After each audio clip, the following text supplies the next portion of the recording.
If the closure of Hormuz can shake markets, then the strangulation of the Indus can shake region.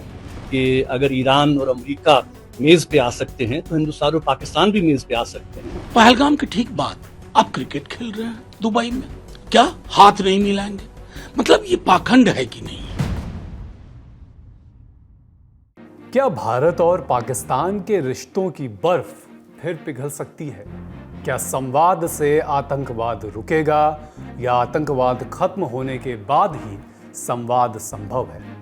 रक्त पिपासु पड़ोसी से अमन की आशा रखना समझदारी या भूल? या फिर समझ लें कि फिलहाल नेम प्रेम कोग स्टूडियो के कमेंट सेक्शन तक ही सीमित है। आप कह सकते हैं कि ये लल्लन टॉप को आज पाकिस्तान से अमन की सुध क्यों आई? भूल गए पहलगाम, भूल गए पुलवामा, कारगिल, सब भूल गए क्या? जवाब है कि न भूले हैं न भूलेंगे। लेकिन दोनों मुल्कों के 117 लोग शायद पीछे का सब कुछ भुला देना चाहते हैं। उन्हें अब भी यकीन है कि सब कुछ ठीक होगा। तो कौन है ये 117 लोग जिन्हें उनसे वफा की है उम्मीद, जो नहीं जानते वफा क्या है? नमस्कार स्वीकार कीजिए, मेरा नाम है अभिषेक और आप देखना शुरू कर चुके हैं Lallan top show. Brought to you by Sharda University. Where the software engineer meets the talented photographer. The world comes together at Sharda University. तो कौन है वो 117 लोग? एक लाइन में ये 117 लोग बुद्धिजीवी हैं जिनके मन मस्तिष्क में चाह उठ रही है। चाह है भारत पाकिस्तान के बीच रिश्तों को सामान्य बनाने की। इसमें सांसदों से लेकर पूर्व मुख्यमंत्री तक, पूर्व राजनयिकों से लेकर वकील, पत्रकार, स्कॉलर्स तक सब हैं। अपने यहाँ से 61 हैं, उनके यहाँ से 56। जो अपने वाले हैं वो भली भांति पाकिस्तान के कामकाज से परिचित हैं। ज़्यादातर इनमें कश्मीरी नेता हैं या ऐसे लोग जिनका सरहद पर कामकाज का लंबा अनुभव है। मिलकर दोनों देशों के पीएम को चिट्ठी लिखी गई है। चिट्ठी का लब्बो-लुआब क्या है, जान लेते हैं। इन्हें युवाओं के भविष्य की चिंता है। कह रहे हैं कि भारत और पाकिस्तान दुनिया की लगभग 20% आबादी को रिप्रेजेंट करते हैं। ऐसे में दोनों देशों के बीच लगातार जारी तनाव यहाँ की बड़ी युवा आबादी के रोजगार, विकास और बेहतर भविष्य में रोड़ा डाल रहा है। दोनों सरकारों से नई दिल्ली और इस्लामाबाद में फिर से उच्चायुक्तों की नियुक्ति करने और पूरी तरह कूटनीतिक संबंध बहाल करने की मांग की गई है। आम नागरिकों के लिए वीज़ा सेवाएं दोबारा शुरू करने और सीमा पार धार्मिक और सांस्कृतिक दौरों को आसान बनाने की भी अपील की गई है। कश्मीरी पंडितों के पवित्र धार्मिक स्थल शारदा पीठ को श्रद्धालुओं के दर्शन के लिए खोलने की स्पेशल रिक्वेस्ट भी रखी गई है। दोनों देशों में एक दूसरे के मीडिया पर लगे बैन को खत्म करने और पत्रकारों को स्वतंत्र रूप से रिपोर्टिंग करने की परमिशन देने की मांग शामिल है। ये वो मोटा-माटी मांग थी। चिट्ठी पर अपनी मुहर लगाने वालों में आरजेडी के सांसद मनोज झा हैं। कह रहे हैं कि मांग केवल पीपल टू पीपल कॉन्टैक्ट शुरू करने की है। सरकार बहादुर चाहे तो संधि और सुरक्षा पर अपने लेवल पर फैसला ले, लेकिन कला, संगीत और आम लोगों के रिश्तों की राजनीतिक तनाव की भेंट नहीं चढ़नी चाहिए। महात्मा गांधी का मानना होता था हमेशा से कि राज्य और वहां के नागरिकों में एक फर्क हमें करना होगा। हम पीपल टू पीपल जो एक कांटेक्ट है उसकी बहाली, क्योंकि देखिए बाकी चीजें राज्य के समक्ष जटिलताएं होती हैं।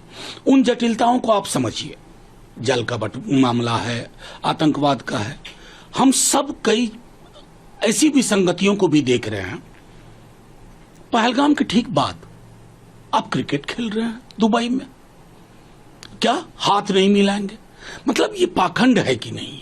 एक लॉजिक चिट्ठी पर दस्तखत करने वाले कश्मीर के नेता मीरवाइज उमर फारूक की तरफ से भी आया। उदाहरण अमेरिका ईरान का दिया कि अमेरिका और ईरान जब बातचीत की टेबल पर लौट सकते हैं तो भारत और पाकिस्तान को भी पीस टॉक करनी चाहिए। मुझे खुशी है कि अल्हम्दुलिल्लाह जो कोशिशें हो रही हैं, खासकर अमेरिका ईरान के दरमियान, आपने सुना होगा कि एक बार फिर बातचीत होने जा रही है इस हफ्ते, तो हमने इसको हमेशा सपोर्ट किया है। और इसी तनाजुर में मैंने पिछले जुमा को भी जो बात कही कि अगर ईरान और अमेरिका मेज पे आ सकते हैं तो हिंदुस्तान और पाकिस्तान भी मेज पे आ सकते हैं। और हम तवक्का रखते हैं कि मैंने उसी तनाजुर में जो है वो जो इंडिया की जो लीडरशिप है उनको भी अपील की है कि वो भी डायलॉग की जो है वो राह उसको इख्तियार करे, क्योंकि जंगों से मसले हल नहीं होते। जो कितनी अच्छी बात है ना, सुनकर फील गुड सा हो रहा है।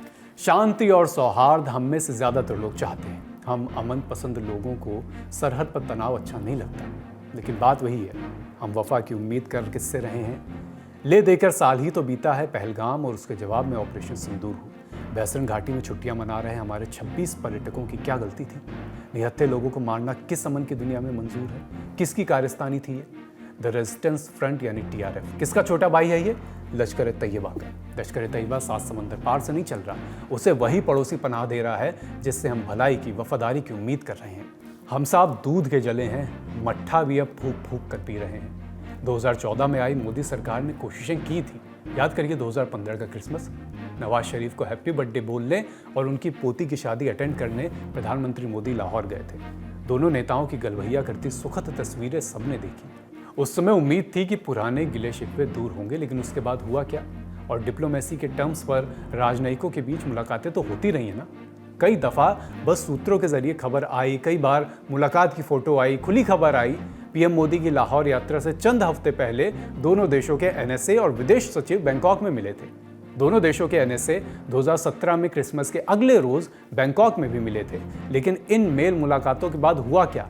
पठानकोट में हमला हुआ, हमारे 7 जवान शहीद हुए। उरी में हमला, 19 जवान हमारे शहीद। पुलवामा में हमला, हमारे CRPF के 39 जवान शहीद। इन सब की जिम्मेदारी जैश ए मोहम्मद ने ली। कहां से चल रहा है ये नेटवर्क? जवाब आपको पता है। अमन की आशा वाले भूल गए हैं तो उनके लिए स्क्रीन पर यह लिस्ट लगा दी गई है। पाकिस्तान से बातचीत की कोशिशें अटल बिहारी वाजपेयी की सरकार में भी हुई थी। क्या मनमोहन सिंह नहीं चाहते थे कि दोनों मुल्क सुख चैन शांति से रहें? क्या दोनों प्रधानमंत्री ने कोशिश नहीं की थी? अटल बिहारी वाजपेयी संसद में कहते थे कि हम मित्र बदल सकते हैं, पड़ोसी नहीं। वाजपेयी ने हमेशा बड़ा दिल दिखाया और पाकिस्तान ने हर बार पीठ में भारत की छुरा घोंपा। 1999 की फरवरी में दिल्ली से लाहौर तक बस यात्रा शुरू की गई। नाम रखा गया सदा ए सरहद। वाजपेयी अमृतसर से खुद इस बस में सवार हुए। साथ में थे देवानंद, सतीश गुजराल, जावेद अख्तर, कुलदीप नैयर, कपिल देव, शत्रुघ्न सिन्हा और मल्लिका साराभाई जैसी हस्तियां।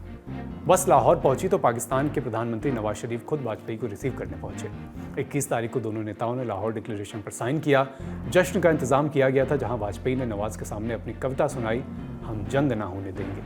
लेकिन पाकिस्तान के army chief general Pervez Musharraf इन कार्यक्रमों में नजर नहीं आ रहे थे। वो जंग की तैयारी कर रहे थे। इस यात्रा के करीब 2.5 महीने बाद मई में करगिल की लड़ाई हुई। लड़ाई की शुरुआत तब हुई जब पाकिस्तानी सैनिकों ने करगिल की ऊंची पहाड़ियों पर घुसपैठ करके अपने ठिकाने बना लिए थे। भारत ने ऑपरेशन विजय चलाकर घुसपैठियों और पाकिस्तानी सैनिकों को मारा खदेड़ा। करगिल की घुसपैठ के बाद गुस्से से भरे वाजपेयी ने नवाज शरीफ को फोन करके दोहरे रवैये के लिए सुनाया भी और पास बैठे सज्जन से बात कराई। वो सज्जन एक्टर दिलीप कुमार थे। दिलीप कुमार ने बड़े ही तल्ख लहजे में उनसे कहा, मियाँ साहब आप तो हमेशा से हिंदुस्तान और पाकिस्तान के बीच अमन के पैरोकार रहे हैं, आपसे ऐसी उम्मीद नहीं थी।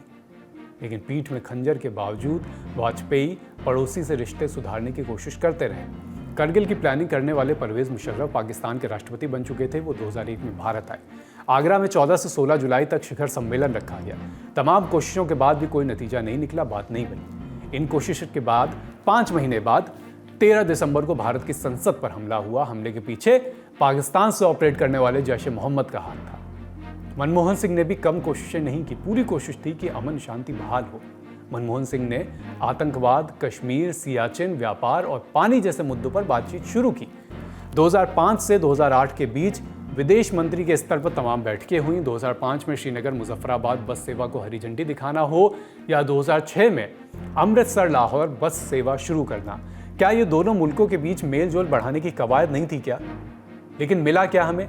मुंबई में हमारे देश के नामी गिरामी होटल निशाने पर आए, आतंकी हमला हुआ, 161 लोग, हमारे लोग मारे गए, 300 से ज्यादा घायल हुए। जो कोहराम ताज होटल में चला, कई दिनों तक दुनिया ने उसे लाइव देखा। दुनिया ने देखा कि कैसे अजमल कसाब बंदूक लिए निहत्थे मासूमों को निशाना बना रहा था। कहां से आया था ये कसाब? कौन था इसके पीछे? सबका जवाब एक ही है, वहीं से जहां से लश्कर तैयबा को खाद्य पानी मिल रहा था। अतीत की काफ़ी बातें कर ली, अब ज़रा वर्तमान में लौटते हैं। आखिर पाकिस्तान से बातचीत की वकालत की इतनी बात हो क्यों रही है? ऑपरेशन सिंदूर के बाद नई दिल्ली और इस्लामाबाद के बीच कूटनीतिक संबंध जो पहले से ही ठंडे पड़े थे, पूरी तरह गिर गए थे। अब दोनों देशों के बीच केवल मिलिट्री ऑपरेशंस के महानिदेशकों यानी DGMOs की हॉटलाइन ही चालू है। लेकिन पर्दे के पीछे बहुत कुछ है जो चल रहा है, पक रहा है। हम इससे इतर जब ये बुलेटिन तैयार कर रहे थे, इसकी स्क्रिप्ट लिखी जा रही थी, तभी एक खबर टीवी पर फ्लैश हुई। भारत और पाकिस्तान ने अपनी अपनी जेलों में बंद आम कैदियों और मछुआरों की लिस्ट एक दूसरे के साथ शेयर की है। 2008 में दोनों देशों के बीच हुए एक समझौते के तहत ऐसी लिस्ट हर साल 1 जनवरी और 1 जुलाई को एक दूसरे के साथ शेयर की जाती है। भारत ने 386 आम कैदियों और 53 मछुआरों की लिस्ट पाकिस्तान को दी है। पाकिस्तान ने 52 आम कैदियों और 198 मछुआरों की लिस्ट भारत को दी, जो भारतीय हैं या जिनके भारतीय होने का अनुमान है। ज्यादा दिन नहीं बीते जब सूत्रों की गली से एक खबर आई थी। श्रीलंका के कोलंबो में दोनों मुल्कों के लोगों के बीच बातचीत की। कहा गया कि जुटान British think tank international institute for strategic studies यानी IISS के एक कार्यक्रम का था। वहां 1.5 दिन तक अनौपचारिक बातचीत हुई। इस बातचीत में नाम किसका है? भारतीय जनता पार्टी के पूर्व राष्ट्रीय महासचिव राम माधव, पूर्व थल सेना अध्यक्ष जनरल MM नरवणे और पूर्व राजनयिक रुचि घनश्याम का। पाकिस्तान की तरफ से वहां के विदेश मंत्रालय के महानिदेशक सज्जाद हैदर खान और PPP नेता शेरी रहमान और रिटायर्ड मेजर जनरल पटौदी भी थे। फिर क्या हुआ? जो होता आया है और जो होना चाहिए था। विदेश सचिव विक्रम मिस्री ने साफ कह दिया कि ये प्राइवेट इवेंट से सरकार का इससे कोई लेना देना नहीं है। मिस्री की बातें सरकार का ऑफिशियल स्टैंड बताती हैं, लेकिन इस तरह के जुटान को बैक चैनल बातचीत कहा जाता है। दावे हैं कि बात दोनों देशों के बीच तनाव कम करने पर हुई। इसे डिप्लोमेसी की भाषा में ट्रैक 2 बातचीत कहा जाता है। बड़ी सीधी सी गणित है कि 2 के पहले 1 आता है और बीच में 1.5, तो तीनों को समझ लेते हैं। ट्रैक 1 कूटनीति, ये डिप्लोमेसी का ऑफिशियल चैनल है जो सीधे सरकारों के बीच मौजूदा नेताओं, मंत्रियों, राजनयिकों और अन्य अधिकृत अधिकारियों के जरिए संचालित होता है। इन बातचीत में औपचारिक समझौते, संधियां और नीतिगत फैसले लिए जाते हैं। ट्रैक 1.5 कूटनीति, यह बातचीत का एक हाइब्रिड मॉडल है, यानी मौजूदा सरकारी अधिकारियों और गैर सरकारी विशेषज्ञों दोनों की मौजूदगी होती है। अक्सर किसी तटस्थ थिंक टैंक या संगठन की देखरेख में ये बातचीत या इस तरह की बातचीत होती है। सरकारों को संवेदनशील मुद्दों पर अधिक लचीले और अनौपचारिक माहौल में चर्चा करने की सुविधा देता है ये। ट्रैक 2 कूटनीति, अनऑफिशियल बातचीत का मंच, जिसमें रिटायर्ड राजनयिक, सेना के पूर्व अधिकारी, शिक्षाविद, थिंक टैंक एक्सपर्ट, इस तरह के लोग होते हैं। मिलने वाले सरकार की तरफ से नहीं बल्कि अपनी व्यक्तिगत या व्यावसायिक क्षमता में भाग लेते हैं। मकसद बिना किसी मनवाने वाले समझौते के एक विश्वास कायम करना, संभावित समाधान तलाशना और तनाव को कम करने की कोशिश करना। बातचीत में शामिल हुए राम माधव का भी इस बारे में पक्ष आया। इसे ट्रैक 1.5 या ट्रैक 2 कहने वालों को लताड़ा। बोले कि कार्यक्रम का ट्रैक 2 पॉलिटिक्स से, बातचीत से कोई लेना देना नहीं है। सालाना होने वाली इस बातचीत में कई देशों के विद्वान, विशेषज्ञ और अधिकारी शामिल हुए थे। इसी क्रम में कॉलमिस्ट सोनम महाजन ने एक्स पर एक वाकया शेयर किया। उन्होंने अपने पाकिस्तान के एक रिसर्चर साथी के हवाले से बताया कि सिंधु जल संधि के लगातार स्थगित रहने की वजह से पाकिस्तानी सेना और वहां की हाइब्रिड सरकार के भीतर हताशा और गुस्सा लगातार बढ़ रहा है। इस बढ़ते गुस्से की मुख्य वजह इस संधि को लेकर हो रही बातचीत में आया गतिरोध है। कहा जा रहा है कि पाकिस्तान इस मामले में किसी तरह का कोई समाधान या बड़ी सफलता चाहता है, लेकिन भारतीय पक्ष ने कड़ा रुख अपना रखा है, जिससे बातचीत आगे बढ़ने की गुंजाइश बहुत कम बची है। हालांकि पाकिस्तानी पक्ष लगातार ये दावा कर रहे हैं कि बातचीत अभी चल रही है और वे इसे ट्रैक 1.5 संवाद तक कह रहे हैं। वो आगे लिखती हैं कि यदि इतिहास को देखा जाए तो पाकिस्तान के सुरक्षा तंत्र को संभालने वालों के भीतर जब भी इस तरह की हताशा या छटपटाहट बढ़ी है, उसके बाद भारत के खिलाफ आतंकवादी गतिविधियों में तेजी देखी गई। इसलिए आने वाले हफ्तों में इन घटनाक्रमों पर करीब से नजर रखना समझदारी का काम होगा। इन तमाम खबरों पर पूछा सरकार से भी गया। जैसा कि पहले ही हमने बताया कि सरकार की तरफ से विदेश सचिव विक्रम मिस्री ने तो कह दिया कि ऐसे दर्जनों निजी इवेंट होते रहते हैं, इसमें कुछ भी नया या असामान्य या सबसे बड़ी बात कुछ भी आधिकारिक नहीं है। न सरकार की ओर उसमें कोई भागीदारी है और न ही कोई आधिकारिक समर्थन, ऐसा विक्रम मिस्री ने कहा। सीधे सीधे भले कुछ कहा ना जाए, लेकिन छन छन कर जो खबरें सामने आ रही हैं वो कुछ और तस्वीर बता रही हैं। कहा जा रहा है कि ऑपरेशन सिंदूर के बाद से ट्रैक 2 बातचीत का तरीका थोड़ा बदल गया है। अब पूरा ध्यान वर्षों से चले आ रहे विवादों को सुलझाने की बजाय केवल हालिया टकराव को संभालने का है। द प्रिंट में केशव पद्मनाभन ने इस बारे में लिखा है कि बीते 1 साल में दोनों देशों के बीच ट्रैक 2 संवाद के कम से कम 3 दौर हो चुके हैं और साल के अंत में ऐसे कम से कम 2 और दौर होने तय हैं। बातचीत तनाव को बढ़ने से रोकने पर ज्यादा फोकस है। कश्मीर, सिंधु जल संधि जैसे दशकों से चल रहे मुद्दे एजेंडे से काफी नीचे खिसक गए हैं। रिपोर्ट बताती है कि ये व्यवस्था भारत के एक माध्यम और कुरियर दोनों तरह से काम करती है, जिससे पड़ोसी मुल्क की सोच का पता चलता रहता है। सरकार को इन मुलाकातों की पूरी जानकारी रहती है, लेकिन वो सीधे तौर पर इसमें शामिल नहीं होती। फिलवक्त पाकिस्तान के आवाम से बातचीत की वकालत करने वालों में राष्ट्रीय स्वयंसेवक संघ की भी टॉप लीडरशिप के कुछ लोग हैं। मई में आरएसएस के सरकार वाहक दत्तात्रेय होसबोले का एक इंटरव्यू आया, जिसमें उन्होंने पाकिस्तान के साथ बातचीत का रास्ता खुला रखने की जरूरत पर बात की थी। बयान पर हो हल्ला मचा तो पक्ष में खड़े हुए सरसंघ चालक मोहन भागवत तिरुवनंतपुरम में होसबोले के विचारों का समर्थन किया, लेकिन बात घुमा फिराकर वहीं आ जाती है कि किनसे वफा की उम्मीद हो रही है। आप अतीत भूलते रहिए, वो अतीत नुमा वर्तमान बनाते रहेंगे। उनकी खुरपेच अभी भी जारी है। सिंधु जल संधि की मिसाल देखिए। पहलगाम हमले के बाद अप्रैल 2025 में भारत ने सिंधु जल समझौते यानी इंडस वाटर ट्रीटी को सस्पेंड कर दिया था। इस फैसले से बौखलाए पाकिस्तानी हुक्मरानों ने अब एक नया पैंतरा चला है। वो दुनिया के सामने ये साबित करने में जुट गए हैं कि सिंधु घाटी सभ्यता उनकी विरासत है। दशकों से जिस मोहनजोदाड़ो की किसी ने सुध नहीं ली, मई 2025 में 40 साल बाद वहां फिर से खुदाई की इजाज़त दे दी गई। अप्रैल 2026 में पाकिस्तान के राष्ट्रपति आसिफ अली जरदारी ने कहा कि पाकिस्तान सिंधु घाटी और गांधार का संगम है। जून 2026 में पाकिस्तान पीपल्स पार्टी के नेता बिलावल भुट्टो ने कहा कि पाकिस्तान ही सिंधु घाटी का असली रखवाला है और इस नाते इस नदी पर उनका ही ऐतिहासिक हक है। The world has just seen what happens when a waterway becomes a weapon. The Strait of Hormuz is called an artery of the global economy because energy flows through it. The Indus is more than that. It is an artery of national survival. If the closure of Hormuz can shake markets, then the strangulation of the Indus can shake region. यानी जो पाकिस्तान दशकों से अपनी जनता को ये घुट्टी पिलाता रहा कि उनकी पैदाइश 8वीं सदी में हुई थी, जो पाकिस्तान सीना ठोक कर कहता था कि अरब हमलावर मोहम्मद बिन कासिम से उनका इतिहास शुरू होता है, वो पाकिस्तान अचानक अपनी सहूलियत के लिए 5000 साल पीछे मुड़कर देख रहा है। पाकिस्तानी लीडर्स सिंधु जल संधि पर भड़काऊ बयानबाजी कर रहे हैं। वहाँ के जलवायु परिवर्तन मंत्री मुसादिक मलिक ने कहा है कि जो भी पाकिस्तान के हिस्से का पानी छुएगा उसके हाथ काट दिए जाएंगे। इस तरह के बयान आ रहे हैं। भारत में प्रधानमंत्री नरेंद्र मोदी कई दफ़ा दोहरा चुके हैं कि खून और पानी एक साथ नहीं बह सकते, बहना भी नहीं चाहिए। पहले लगाम खून बहाने वालों पर लगे, तभी बातचीत की कोई पहल होनी चाहिए। देखना है कि इस मांग पर दोनों देशों की सरकारें कितना ध्यान देती हैं, ध्यान देती भी हैं या नहीं, या किसी और ध्यान के पहले कोई गहरा विवाद ही तो नहीं रास्ते में आ पड़ता। जैसा होगा जानेंगे। फिलहाल बड़ी खबर में इतना ही। अब सुर्खियों की बारी। पहली सुर्खी, राम मंदिर चढ़ावा चोरी मामले में कुछ बड़े अपडेट सामने आए हैं। पहला, पीटीआई की रिपोर्ट के मुताबिक चढ़ावा चोरी मामले में जेल में बंद आरोपी अविनाश शुक्ला के घर मंदिर का संदूक मिला है। उस पर लाल रंग से राम राज्य कोष लिखा हुआ है। QR कोड भी इस पर लगा हुआ है। पुलिस का मानना है कि इस QR कोड का इस्तेमाल करके लोगों से अवैध रूप से चंदे की रकम वसूल की जाती थी। सबसे बड़ी बात जो निकलकर सामने आ रही है वो इस बक्से को लेकर है।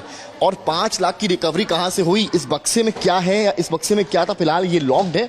लेकिन आप देखें, लेकिन ये जो राम राज्य कोष यहां पर लिखा होता है, ये साफ बताता है कि कितना एक्टिव अविनाश शुक्ला जो इस वक्त जेल में है वो इस पूरे तीर्थ क्षेत्र ट्रस्ट में था। ये अपने आप में एक बहुत बड़ी बात है। तो कुल मिलाकर सवाल ये उठता है कि एक योगा सेंटर जहां पर वो रहता था, उसका भाई अभिषेक बता रहे हैं कि पढ़ा लिखा है और योग सीखता था। वो अपने भाई को 1.5 साल पहले यहाँ पर लाया, तो आखिर यहीं पर रहकर ये सारी चीजें की गई। और आप अंदाजा लगाएं, श्री रामचंद्र की आस्था को लेकर जिन लोगों ने चढ़ावा चढ़ाया, उस पैसे को यहाँ स्टोर किया गया। अविनाश पिछले 1.5 साल से अयोध्या में रह रहा था। इससे पहले 5 जून को पुलिस ने अविनाश के किराए के मकान से 20 लाख रुपए रिकवर किए थे। दूसरा अपडेट यह है कि पुलिस ने फैजाबाद जेल में बंद सभी आरोपियों से पूछताछ की। सबसे लंबी पूछताछ अविनाश से, करीब 2 घंटे ये पूछताछ चली। अविनाश से 5 जून को उसके घर से मिले कैश पर सवाल किए गए। तीसरा अपडेट यह है कि चढ़ावा चोरी मामले की जांच कर रही SIT को सरकार ने जांच पूरी करने के लिए 15 दिन का अतिरिक्त समय दे दिया है। अगली सुर्खी, 1 जुलाई से कमर्शियल सिलेंडर करीब 180 रुपये सस्ता हो गया है। 19 किलोग्राम वाले सिलेंडर पर यह प्राइस कट किए गए हैं। ताज़ा रेट की बात करें तो दिल्ली में 3113 रुपये का मिलने वाला कमर्शियल LPG सिलेंडर अब सस्ता होकर हो गया है 2930 रुपये का। माने गैस सिलेंडर की कीमत 183 रुपये कम। पश्चिम बंगाल के कोलकाता में सिलेंडर का रेट 3081 रुपये, उत्तर प्रदेश की राजधानी लखनऊ में 3052, पटना में 3227 रुपये। आपको ये भी बता दें कि 19 किलोग्राम LPG सिलेंडर के दाम घटे हैं, लेकिन 14 किलो वाले घरेलू LPG सिलेंडर के दाम में अभी कोई बदलाव नहीं हुआ है। आज का लल्लन टॉप शो यहीं समाप्त होता है। अपना और अपनों का ख्याल रखिए। लल्लन टॉप देखते रहिए। शुक्रिया, शुभ रात्रि।